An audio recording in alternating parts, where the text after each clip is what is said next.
잠언서 11장 잠언 11장 16절에서 22절까지 말씀입니다.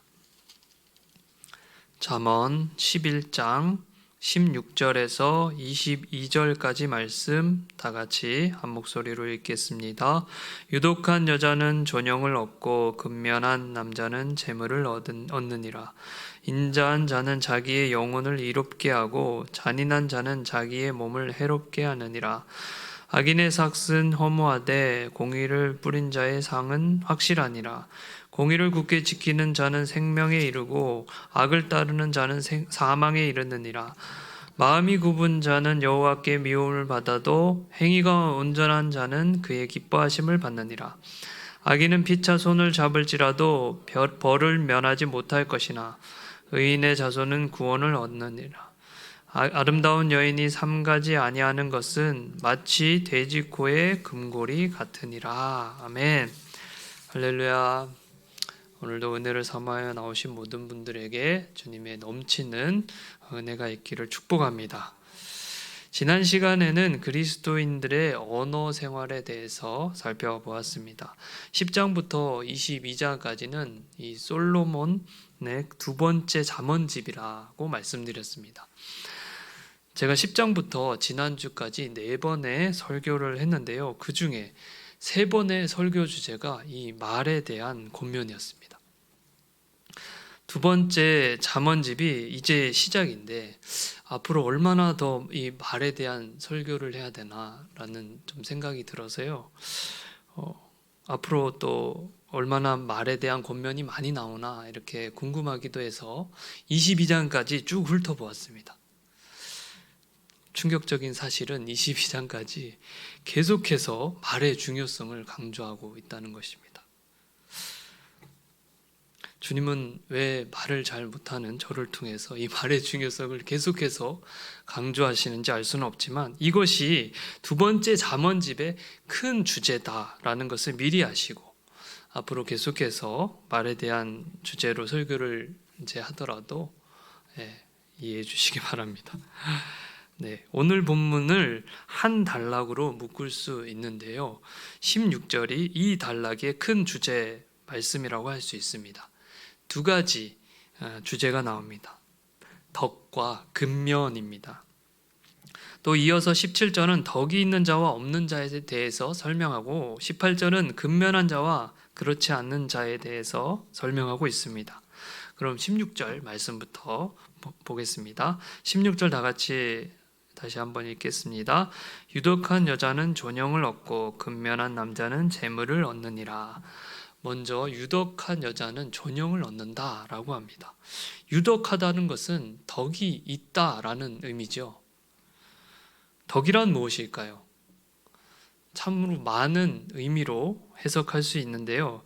지혜와 겸손, 정의, 또 관용, 사랑, 절제, 인내, 이렇게 여러 가지 아름다운 덕이라고 그러죠. 미덕으로 이렇게 이야기할 수 있습니다. 그래서 이 사람의 내적인 훌륭한 성품이나 인격을 이 덕이라고 하는 것이죠. 물론 겉모습으로도 이렇게 덕스럽게 생겼다, 이렇게 이런 말들도 하지만 이 덕은 외적인 모양에 관한 그런 표현이 아닙니다. 더 이상 말씀 안 드려도 이 유덕하다라는 의미가 무엇인지 잘 아실 것입니다. 그럼 유덕한 여자는 무엇을 얻는다라고 합니까? 존영을 얻는다라고 합니다. 존영은 무슨 의미일까요? 존귀와 영광이겠죠.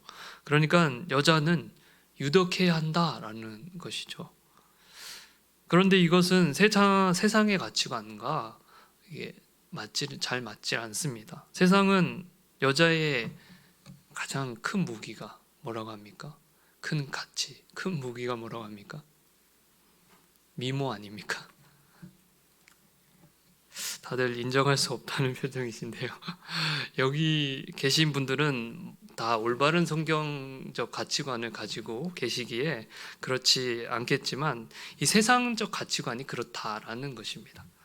그래서 세상은 여자가 아름다워요. 이게 외모적으로 이뻐야 존귀와 영광을 얻는다라고 이렇게 이야기하죠. 그런데 성경은 외적인 아름다움보다 내적인 아름다움을 더 중시합니다. 무엇보다 하나님을 경외하는 여자가 최고다라고 하죠. 잠언서 31장 30절에 보면 고운 것도 거짓되고 아름다운 것도 헛되나 오직 여호와를 경외하는 여자는 칭찬을 받을 것이다 라고 했습니다. 아멘. 네, 아멘. 유난히 아멘을 크게 하시는 분들이 있는 것 같은데요. 아무튼 주께서 우리의 믿음의 고백대로 은혜를 베풀어 주실 줄로 믿습니다. 그리고 17절은 덕이 있는 자와 없는 자에 대한 설명입니다. 다 같이 읽겠습니다. 인자한 자는 자기의 영혼을 이롭게 하고 잔인한 자는 자기의 몸을 해롭게 하느니라. 덕이 있는 자와 인자한 자는 비슷한 의미를 가지며 그 결과도 비슷합니다. 유덕한 여자는 존귀와 영광을 얻는 것처럼 인자한 자는 자기 영혼을 이롭게 한다라고 합니다. 반면에 잔인한 자는 어떻습니까? 자기 몸을 해롭게 한다라고 합니다. 덕이 없는 사람은 점점 잔인해집니다. 또 그런 사람은 다른 사람에게 유익을 끼치지 못할 뿐만 아니라 자기 몸에도 악영향을 끼친다라는 것이죠. 주님께서 우리에게 내 이웃을 미워하지 말고 용서하라라고 하신 이유가 무엇인지 아십니까? 먼저는 그것이 우리에게 해가 되기 때문입니다. 미워하고 용서하지 않으면 우리 몸에 해롭습니다. 정신적으로 또 마음의 건강에 영향을 주고 결국 몸에도 이상이 생기게 되는 것입니다. 정신이 건강해야 몸이 건강한 것이죠. 그리고 주님은 내 이웃을 내 몸같이 사랑하라고 하셨습니다.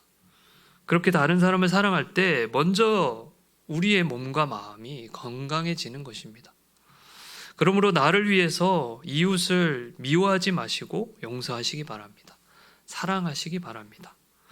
그러나 아무리 다짐하고 노력해도 이 나를 힘들게 하는 사람을 용서하는 것은 고사하고 미워하지 않는 것조차 너무너무 어렵다는 사실을 잘 압니다. 그래서 우리에게 십자가의 능력이 필요하다라는 것입니다. 내가 이미 주님께 용서받을 수 없는 죄인이었는데 주께서 우리를 어떻게 용서해 주셨는가를 생각해 보시기 바랍니다. 그리고 겸손하게 주의 도우심을 구하는 것이죠. 그렇게 주의 은혜를 구할 때 주께서 우리에게 영혼을 향한 이 안타까움을 마음을 부어주시고 용서하고 사랑할 수 있는 그 자리까지 우리를 인도하실 줄로 믿습니다. 그리고 다시 16절 두 번째 주제로 돌아가겠습니다. 두 번째 주제는 근면이라고 했습니다. 근면한 남자는 무엇을 얻는다고 합니까? 재물을 얻는다고 합니다. 근면은 부지런함을 의미하죠. 주님은 뿌린 대로 거둔다는 이 기본 법칙대로 부지런한 자들에게 재물의 복을 허락하십니다. 그런데 아무리 예수님을 믿는다고 해도 이 게으르면 가난을 면치 못합니다. 맞습니까? 그런데 예수님을 믿는데 가난할 수 없는 것 같습니다. 하나님은 게으른 자를 악하다고 말씀하셨습니다. 그렇게 성령을 받은 자는 그의 뜻대로 그의 의의 길로 인도하심을 받을 것이고 그렇게 성령의 인도하심을 따르는 자들에게는 근면 성실함으로 이 가난의 저주가 있을 수 없다라는 것이죠. 무엇보다 성령의 인도하심을 받는 자는 어떠한 상황에도 자족하는 마음으로 절제하고 감사하며 기뻐하기에 이 고린도후서 6장 10절의 말씀처럼 근심하는 자 같으나 항상 기뻐하고 가난한 자 같으나 많은 사람을 부유하게 하고 아무것도 없는 자 같으나 모든 것을 가지는 자가 되는 것입니다. 물론 선택적으로 이 가난을 선택할 수도 있죠. 주님께 드리거나 또 다른 사람을 위해서 섬기고 살리기 위해서 이 재정을 흘려보내서 이 세상적인 기준으로 보면은 가난하다라고 볼 수 있겠지만 그의 영혼은 결코 가난하지 않다라는 것이죠. 그런 사람은 그 누구보다 하나님 나라 안에서 부요한 자임이 분명합니다. 그렇게 하나님의 말씀대로 순종하며 부지런하고 정직하게 살면 하나님께서 재물의 복을 부어 주십니다. 뿐만 아니라 우리에게 필요한 모든 것을 채워 주시며 구하지 않는 것까지도 넉넉하게 부어 주십니다.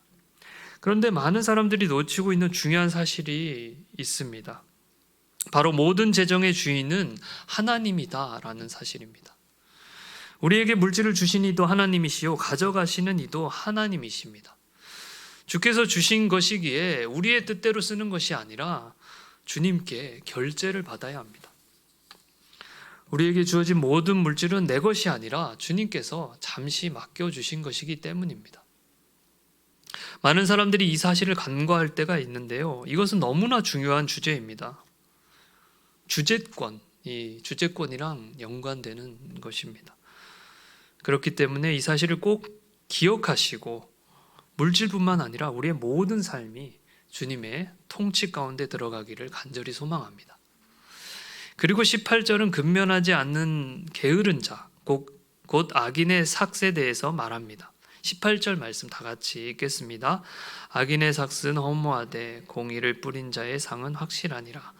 세상은 어떻게 재물을 얻고 왜 재물이 필요한 것인지에 대해 집중하지 않고 어떻게든지 결과적으로 재물만 얻으면 다 좋다며 수단과 방법을 가리지 말고 재물을 얻으라 하고 말하고 있습니다. 그러나 그들의 삭은 어떻다고 합니까? 그렇게 수고하고 애써서 얻은 삭이 허무하다라고 말하고 있습니다.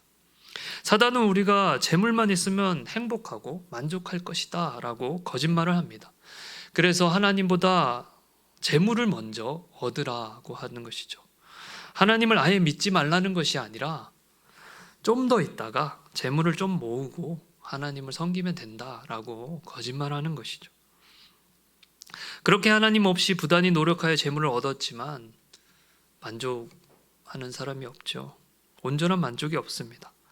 잠시 만족이 있을 수 있지만 그 기쁨은 얼마 가지 못합니다.